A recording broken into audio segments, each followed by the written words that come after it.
Bienvenue dans le débat fait croisé, qui aborde le vote sur la loi sur les sachets plastiques. Quel est le sens et la portée de cette loi? L'information est passée. Et on dit déjà merci à Peggy Ludovic Dagba pour nous l'avoir amené, puisque cette tribune nous permettra d'entrer davantage dans l'économie de cette loi. De quoi retourne cette loi? Bonjour à vous, Peggy Ludovic Dagba. Bonjour à vous, Loris Freddy d'avant, chers amis téléspectateurs, auditeurs, bonjour. Loris, savez-vous pourquoi ce débat a été programmé? Non, c'est sûr. C'est justement pour nous permettre de mieux comprendre. En réalité, c'est... Parce qu'on avait l'info. C'est la grande juste peur. Appris que la loi a été votée.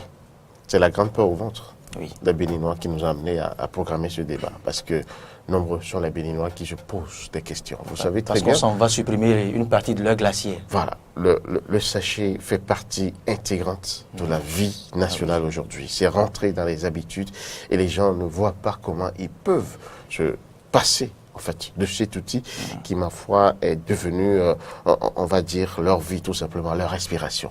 Imaginez-vous, on peut désormais manger dehors avec le sachet. Même le thé qu'on pensait aller chercher avec un verre ou une glacière à la cafette, eh bien, vous pouvez l'avoir emballé dans votre sachet. Et voilà qu'on vous dit que ce sachet-là est désormais interdit. Et l'autre chose est que même dans nos sacs, il y a souvent 1 ou 2 sachets. Voilà. Parce qu'on se dit qu'on pourra s'en servir plus tard. Plus tard. On plie le sachet qu'on garde dans un coin du sac. Alors, quelle est la solution qu'on offre à ces Béninois-là face à cette interdiction? Parce que beaucoup ne comprennent pas, en réalité, que l'utilisation de ce sachet a un effet néfaste sur la santé. En tout cas, nous avons un spécialiste de la question ici en studio, Maxime Djondo. Il est expert en environnement. Bonjour. Bonjour. Merci d'être avec nous. C'est un plaisir. C'est vrai que ce n'est pas vraiment facile de vous avoir. Et je dois le dire aux téléspectateurs, vous avez quitté Porto Novo très tôt ce matin pour être avec nous. Dieu sait quelle foule de choses vous avez dû affronter pour être ici. Merci déjà d'avoir accepté de faire ce sacrifice. C'est un plaisir de partager avec nos populations. Il faut vouloir le faire. Exactement. Et quelle est notre connaissance de cette loi et quels sont les avantages possibles que nous pouvons tirer de l'interdiction de l'utilisation de ces sachets en plastique. C'est très important. Alors, Maxime Djondo, allons tout de suite dans le vif du sujet. Qu'est-ce qui a expliqué la prise et le vote de cette loi? Dans quel contexte il y a eu cette nécessité de voter une loi? Déjà, je voudrais ici saluer les membres de la société civile, en particulier les ONG, qui déjà ont pensé au Bénin, parce que on ne l'a pas assez dit, mais c'est les ONG qui les premières ont pensé introduire au niveau de l'Assemblée nationale pareille loi. Donc les ONG ont travaillé avec, en son temps, le député Eladji Aziz Ouissa pour qu'on puisse introduire cette loi déjà depuis 2007, je crois, si ma mémoire est bonne. Il est vrai que l'Assemblée, ayant programmé le vote de cette loi, a renvoyé la copie au gouvernement pour que ça puisse être introduit selon les normes. Donc, ça a suivi le processus. C'est pourquoi je dis, je tire chapeau aux ONG membres de la société civile et aussi aux collègues du ministère du cadre de vie qui ont pris la relève, qui ont suivi et qui ont fait que cela puisse aboutir actuellement grâce à cette sensibilisation qu'ils ont faite avec les députés. Aux ONG, parce que leurs plaidoiries, leurs différentes plaidoiries ont porté. Parce qu'il fallait commencer de quelque part. Et les ONG, on a même dû faire des missions au Rwanda pour pouvoir voir comment cela se passe. Parce que quand les ONG ont commencé par parler de cette plaie que constituent les sachets en plastique pour le Bénin, la question qui nous revenait, bon, mais oui, vous voulez qu'on l'interdise, mais c'est quoi l'alternative? Donc, on a dû dépêcher une commission au Rwanda pour qu'ils voient comment cela se passe là-bas. C'est pour quand on est revenu, on a pu avoir des arguments contradictoires sur lesquels on se base pour dialoguer avec les collègues. Alors, revenons un peu maintenant au tout début.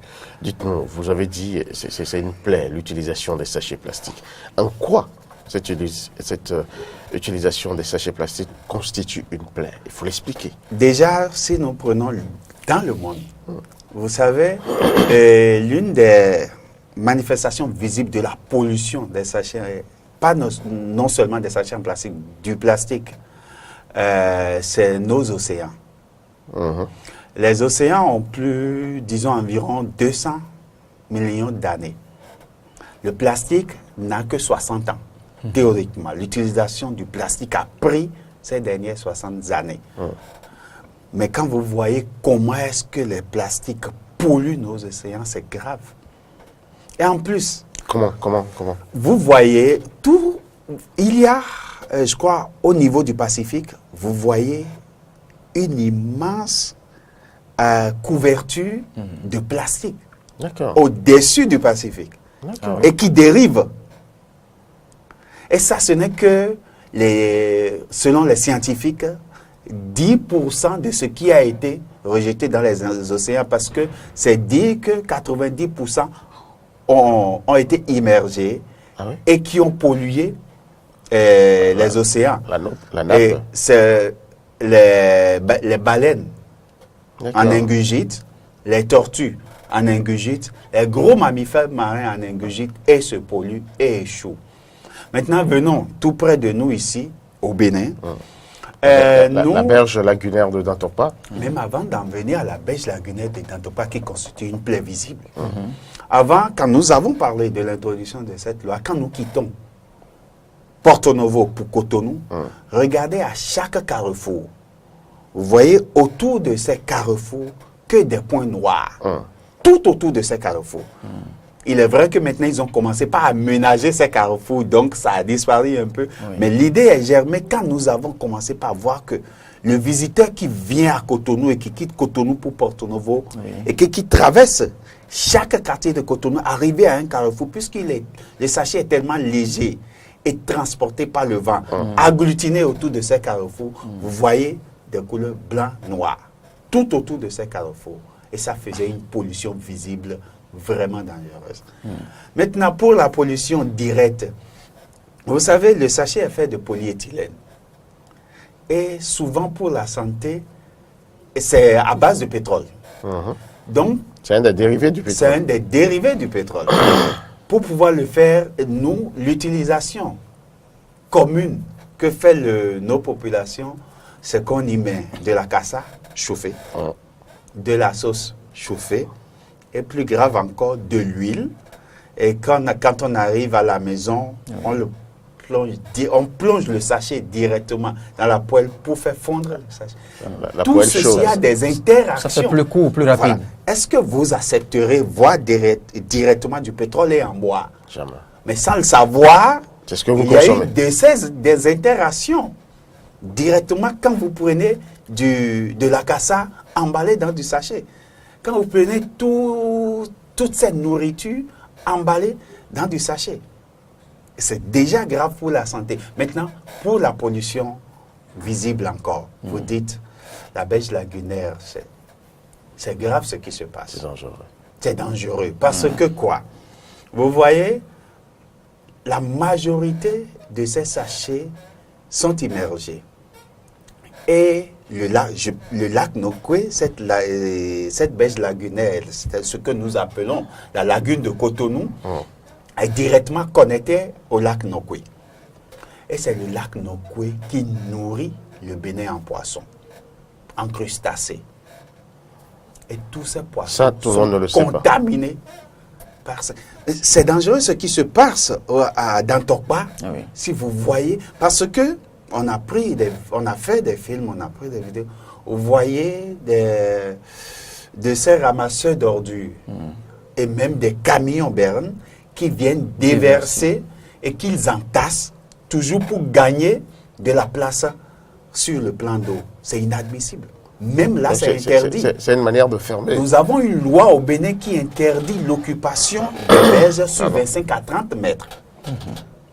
Mais c'est au vu et sous de tout le monde quand vous prenez de la lagune de Cotonou pour aller sur le lac Nokoué. Regardez au niveau du marché Dantopa. Vous ne voyez que du noir et du blanc. Évidemment, le noir dépasse le blanc parce que c'est tellement bon marché que même quand tu achètes du pain pour 25 francs, on te le met dans du sachet. Oui.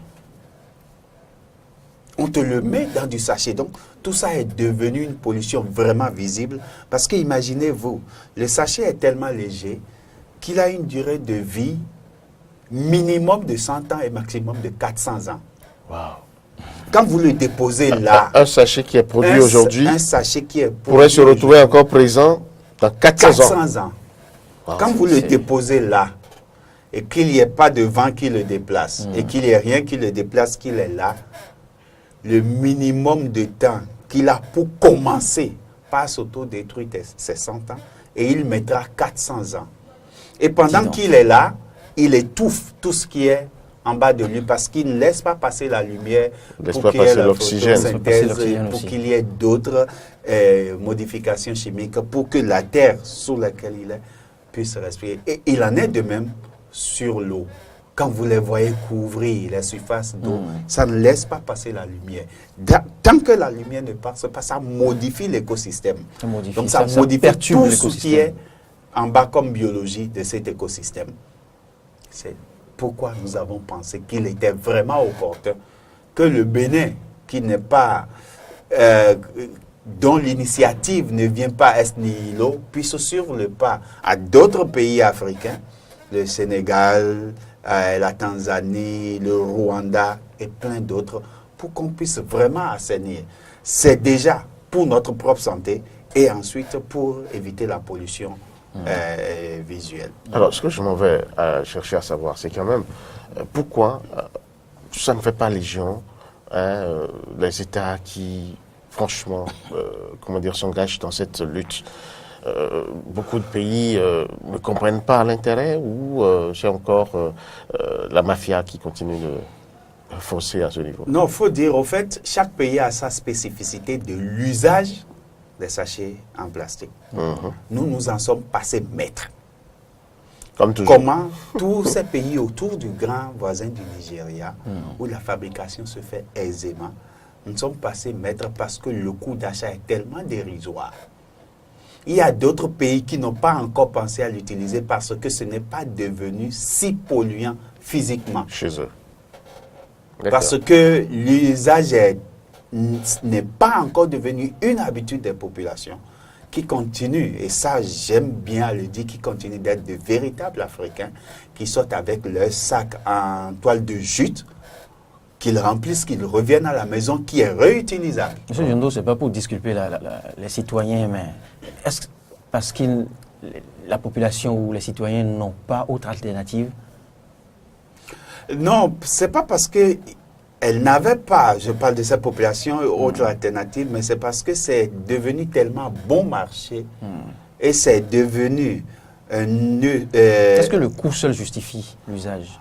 Attendez, quand vous allez acheter du pain, ou même, permettez-moi le thème, de la farine pour 25 francs, et qu'on vous le met déjà dans du sachet, alors que si celui-là qui vous le met dans du sachet avec un achat de 25 francs, si le sachet lui coûtait 100 francs, et qu'il devrait mettre une marchandise de 25 francs dans un sachet de 100 francs, il ne le fera pas. Donc, quoi qu'on dise, le coût a été... Le coût a été déterminant. Le coût a vraiment été déterminant. Ça a permis à ce que le commun des Béninois puisse avoir accès à l'usage de ce... Mais quand nous interrogeons le temps, Maxime Diondo, vous le savez, au début de l'introduction de ce sachet plastique, il y avait beaucoup de réticence. Et très peu de gens y allaient. Et il fallait dire aussi que les sachets qui étaient proposés en sorte étaient beaucoup plus épais. Et franchement, il y avait le soin qui était mis à l'emballage, c'était beau, c'était carrément des objets décoratifs même, déjà l'affichaient dans leur salon. Mais comment en est-on arrivé à cette démocratisation de l'utilisation, on va dire, où n'importe quoi et tout est emballé dans du sachet? Exactement, vous me rejoignez encore. C'est là la loi du marché. Vous savez, au début, pour le produit, on produisait, même si le sachet n'est pas bon à utiliser, on produisait un sachet de bonne qualité, comme vous l'avez dit, solide, utilisable à plusieurs fois, mais qui coûtait. c'était pas, ça ne coûtait pas 10 francs. Ça Comme coûtait pas du actuellement. Ou même la douzaine ne coûtait pas 25 francs comme Jamais. actuellement. Je ne sais pas si... Vous voyez? Donc, ben, il voudrait qu'il y ait quelque chose qui puisse servir tout le monde. On voudrait la praticabilité de la chose. C'est pourquoi ils en sont venus à ce sachet tellement fin et vraiment bon marché. Et juste Et qui après passe l'usage, partout. c'est jeté, c'est rejeté dans la nature. Dans le temps, je ne sais pas si ça continue, c'est parce qu'on l'avait décrié dans le temps, vous achetez des cartes de recharge chez certains de nos fournisseurs. Ces petits cartons Par le passé. Oui. déjà pelliculés qui posent problème, parce que c'est des cartons pelliculés Oui. qui prennent du temps à se dégrader, sont encore emballés dans du sachet, Oui. doublement polluant. On avait dénoncé dans le temps. Je crois que ça a évolué parce qu'ils en sont passés à le produit sur du papier. La version papier, oui. Vraiment, Et plus j'espère tard, que vraiment, numérisé maintenant. ça a commencé à disparaître. Aujourd'hui, J'espère que ça a ça disparu totalement commence, maintenant pour que vous voyez les utilisations qu'ils sont. Et vous comparez à la vie du sachet et comparez au coût. Donc, il fallait vraiment faire quelque chose. Et c'est pourquoi je dis, nos députés, les députés béninois, avec l'administration en charge du cadre de vie et les ONG ont fait du bon boulot. Mais Alors- pourquoi ce n'est que maintenant qu'ils l'ont fait? Oui, parce qu'il fallait le faire. Hein. Ne disons pas pourquoi est-ce que c'est maintenant. Ça prend le vote d'une loi à l'Assemblée. En fait, Même je là, je vous les retourne félicite. la question d'un expert sur un Oui, certain je, forum. je les félicite parce que même là, ils ont fait vite. Pour qu'ils sachent comment évoluent les votes de loi à l'Assemblée, ils ont fait vite. C'est pourquoi moi je les félicite. Parce qu'il y en a, au début d'une administration, d'une séance parlementaire, il y a des lois qui sont prévues à être discutées en ordre du jour, qui n'arrivent jamais à être discutées avant la fin d'un mandat. Vous comprenez? Avant la fin d'un mandat, parce que l'ordre du jour, c'est public, tout le monde là. Et vous voyez que telle loi a été programmée pour être Donc discutée. vous saluez la diligence, la diligence célérité. exactement avec laquelle ils ont compris pour pouvoir dire finalement on en a besoin. Alors, Et on voudrait qu'ils réagissent aussi sur d'autres lois qui attendent encore pour la protection de notre environnement. puisque apparemment vous êtes dans le secret des dieux, comment vous avez réussi à les convaincre? Non, c'est pas. Il a suffi juste de leur faire voir le message. Et ils ont eu un séminaire organisé par le ministère du cadre de vie. C'est pourquoi j'ai dit on leur remercie pour avoir pris la chose, où les ONG étaient présentes pour leur présenter les méfaits que causent ces sachets en plastique. Ils étaient ébahis. Le problème, c'est qu'ils ne savaient pas. Donc, il fallait que quelqu'un leur passe l'information. Et quand ils ont eu l'information, ils ont réagi aussitôt. Donc, vous voyez, c'était pas sorcier, c'était juste d'arriver à les atteindre et à leur porter le message. Donc vous les avez choqués, comme le dirait l'autre. Exactement, pas des réalités.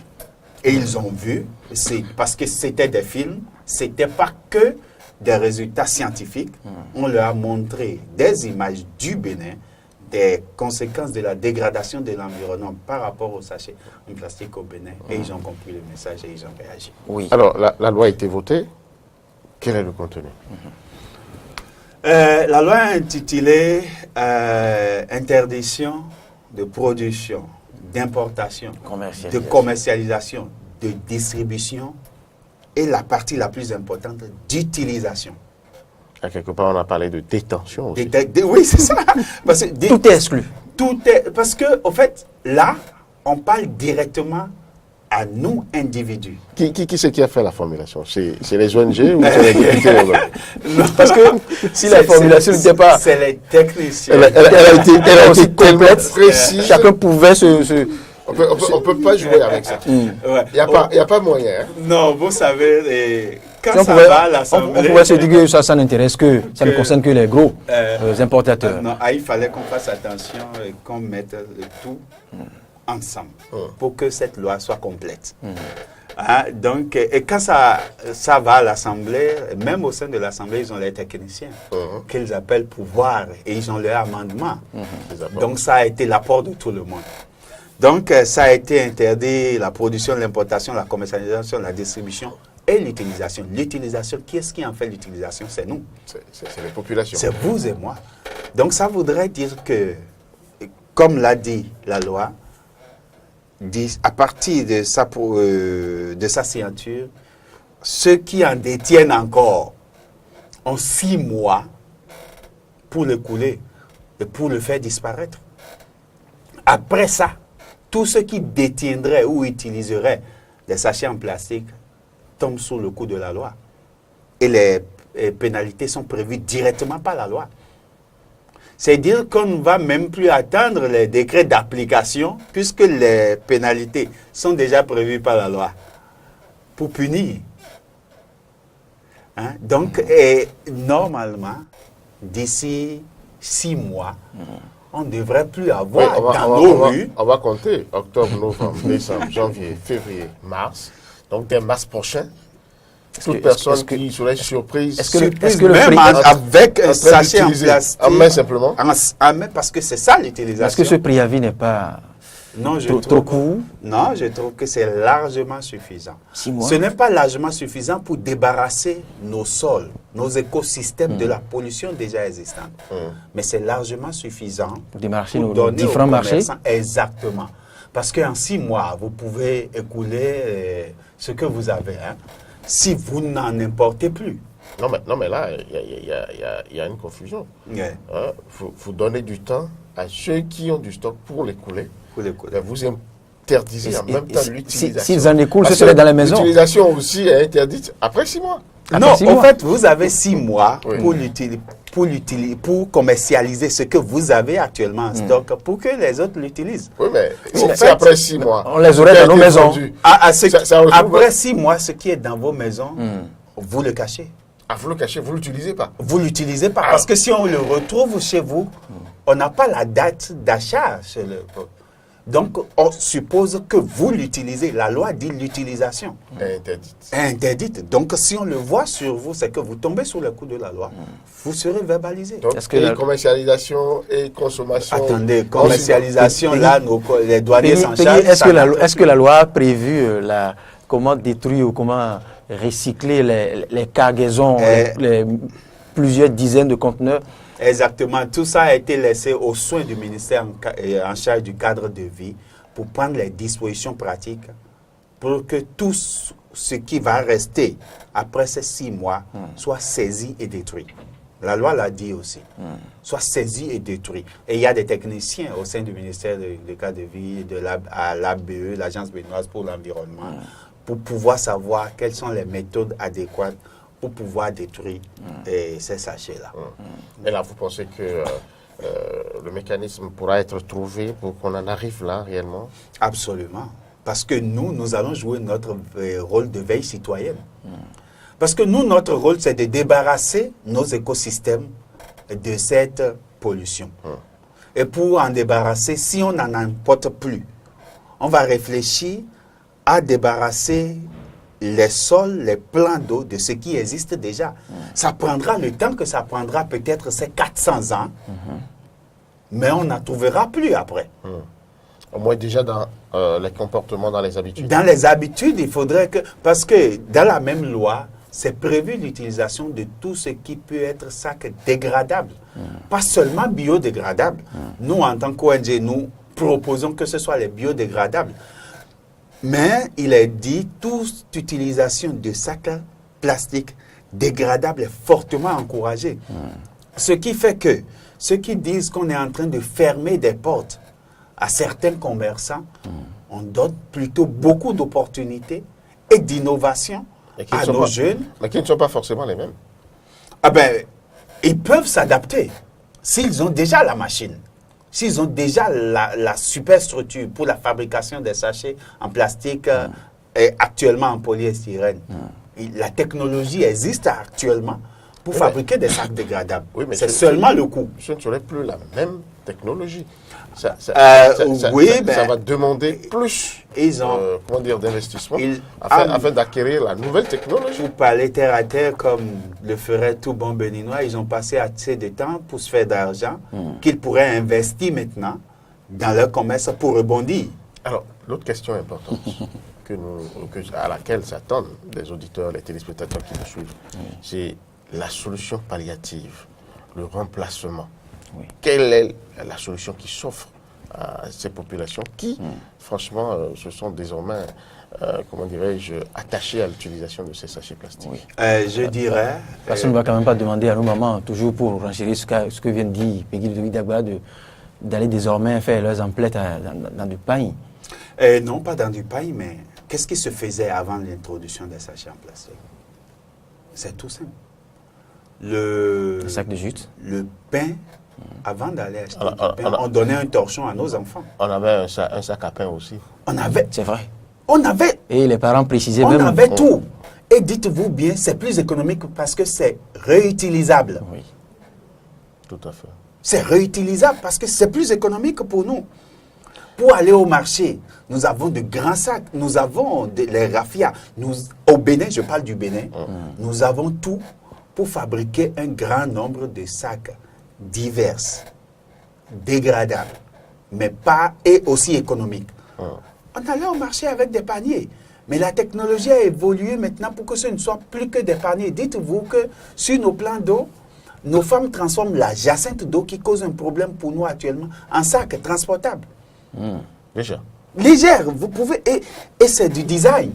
En plus. Donc, au fait, ce n'est pas les techniques de remplacement qui n'existent pas. Ça existe. Il faut juste maintenant, si une porte s'ouvre, on nous dit toujours, si une porte s'ouvre, une autre, et si une porte se ferme, une autre s'ouvre. Vous savez que toute réforme porte en elle quelques fricotements, quelques grincements dedans. Mais dans ce que vous dites, Massime Yondo, les sacs dont vous parlez, dont on avait l'habitude et tout, ne résistaient pas à l'eau, les saisons pluvieuses. Est-ce que c'est pas ça qui a commandé l'invasion des sachets plastiques? Ça, c'était il y a 50, 60 ans. Aujourd'hui, nous avons la technologie, nous avons les techniques pour améliorer ce qui se faisait. Vous pouvez, de nos jours, nous avons des têtes pensantes au Bénin. Ça va se faire en 6 mois? Pourquoi pas? Ça se fait déjà même. Je connais des entreprises qui fabriquent déjà des sacs vraiment biodégradables et très résistants. Ah oui. Très résistants parce qu'elles n'ont pas attendu que la loi soit votée. Elles voudraient être au point de la technologie quand ça va venir parce qu'elles savent qu'un jour ou l'autre ça viendra. Donc ça existe et nous avons nos jeunes étudiants que forment nos écoles qui vont réfléchir sur la chose, comme la question a été posée. Donc, oui, on est toujours réfractaire à tout changement, mais moi je dis, nous allons trouver la solution. Parce que dites-vous bien, si vous voudrez, je voudrais attirer un peu l'attention sur les sanctions, parce qu'il est dit que, par exemple, toute entreprise qui produit ou importe les sachets en plastique, en contravention des dispositions de l'article 5, c'est-à-dire ce qui est interdit, est puni d'une amende de 10 millions de francs CFA à 20 millions. L'entreprise qui importe. Wow. De 10 millions de francs à 20 millions de francs. Ça, c'est l'entreprise. Qu'est-ce qui attend le citoyen? Voilà. On dit quiconque commercialise, distribue et détient les sachets en plastique en contravention des dispositions de l'article 4 est puni d'une amende de 100 000 à 5 millions de francs. Ceux qui le vendent à Tokpa et autres là, c'est ça, de 100 000 à 5 millions de francs CFA. Et ce qui m'intéresse moi particulièrement, parce que cette même loi interdit le déversement des sachets dans nos écosystèmes, dans nos plans d'eau, et tenez-vous bien, à travers les vitres de voitures en mouvement. Parce qu'il est très courant de voir que vous roulez derrière une voiture, il y a un des passagers qui a fini de boire son sachet de ce que nous appelons communément pure water et qui vous le jette sur votre pare-brise parce que ce passager l'a jeté à travers les vitres. Souvent, c'est les transports en commun. Oui. Et tenez-vous tranquille, ce n'est pas que les sachets plastiques, c'est tout ce qu'on mange et dont on ne veut plus. Alors, c'est vrai, on jette ça sur la Alors, cette loi dit que toute personne qui jette un sachet en plastique par-dessus bord des véhicules est punie d'une amende allant de 5 000 francs à 100 000 francs et que le propriétaire du véhicule par-dessus bord duquel les sachets en plastique est jeté est également puni d'une amende de 5 000 francs. Le propriétaire? Le propriétaire du véhicule. Ah, mais pourquoi? Qu'est-ce que lui, Ah ben, il a à voir? c'est-à-dire qu'il faudrait que vous éduquiez ceux qui entrent dans vos véhicules. Oui. Et nous, moi je dis, c'est surtout pour nos conducteurs de transport en commun. C'est commun. J'ai dit, il est de bon ton, on l'avait dit, que chaque taxi, si vous me permettez ce terme, se munisse d'une poubelle. Et qu'à la fin de la journée ou arrivé à la gare, elle vérifie et déverse cette poubelle. Si vous l'avez dans la voiture, c'est que le citoyen qui est assis dans cette voiture, quand il va voir cette poubelle, aura le réflexe de déposer son déchet dans cette poubelle au lieu de la jeter par-dessus Ça me bord. rappelle l'époque où, dans les véhicules de transport en commun, il est inscrit devant Interdit de parler au Voilà. chauffeur. Vous vous rappelez Donc c'est interdit de fumer et de parler au chauffeur. C'est ce genre ils d'éducation. vont devoir maintenant y ajouter. Et de jeter par-dessus bord vos déchets en plastique.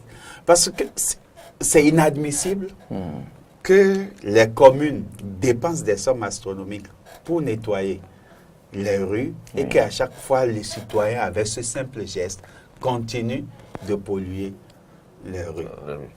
Et là, Ah là là. ces interdits-là, comment pensez-vous qu'on puisse vraiment pouvoir y aboutir, surtout dans le comportement, dans les habitudes? En d'autres termes, comment cette loi-là pourra-t-elle être appliquée efficacement? C'est ce que nous faisons déjà. C'est la sensibilisation. Surtout. C'est la sensibilisation. Parce que, comme vous le savez, et comme l'a dit votre collègue, tout homme est réfractaire au changement. Mais si vous le lui expliquez, si vous continuez de lui expliquer les fondements, le bien fondé de pourquoi de l'interdiction de cette loi, je suis convaincu que tout le monde va y adhérer. Et avec le temps aussi, si on n'arrive plus à en importer, parce que c'est ça aussi la loi du marché, s'il n'y en a pas sur le marché, on va s'adapter. L'humain s'adapte toujours. Forcément. Donc, on va revenir à nos vieilles habitudes. Et je prends par exemple les bouteilles de post-automate. Mais voilà, c'est Pourquoi encore une est-ce autre que- question. Mais là, pourquoi est-ce que ça ne pollue pas autant? Est-ce que ces bouteilles-là seront interdites aussi? Elles sont interdites. Et ils vont, et choses là, ces usines vont s'adapter maintenant au plastique dégradable. Ah, d'accord. Parce que tout ça pollue. Donc il y a du plastique dégradable. Il y a du, oui, il y a du matériel pour contenir dégradable pour bien entendu. Parce que c'est dit, c'est laisser le choix au ministère du cadre de vie de réfléchir à la suite. Parce que quand vous voyez la loi, on n'a pas Ne pas interdit. l'étendre à ces usines aussi, ce serait comme... Exactement, le problème va toujours se poser. Mais on a dit il fallait commencer quelque part. Maintenant que la loi existe, les décrets d'application, les arrêtés et autres vont être pris au cas par cas. Parce que c'est même, on ne va pas interdire l'utilisation des sachets pour les surhommes. Donc on dit, le ministère en charge du cadre de vie, selon les cas, donne l'autorisation pour l'utilisation. Mais pour le moment, nos gros industriels aussi vont être visés bientôt parce que tout ce qui constitue une pollution visuelle et une pollution chimique aussi pour l'environnement doit être interdit. Donc, je dis, c'est ce que nous faisons déjà, c'est de commencer la sensibilisation. Et nous, au niveau de la société civile, on va jouer notre rôle de veille citoyenne.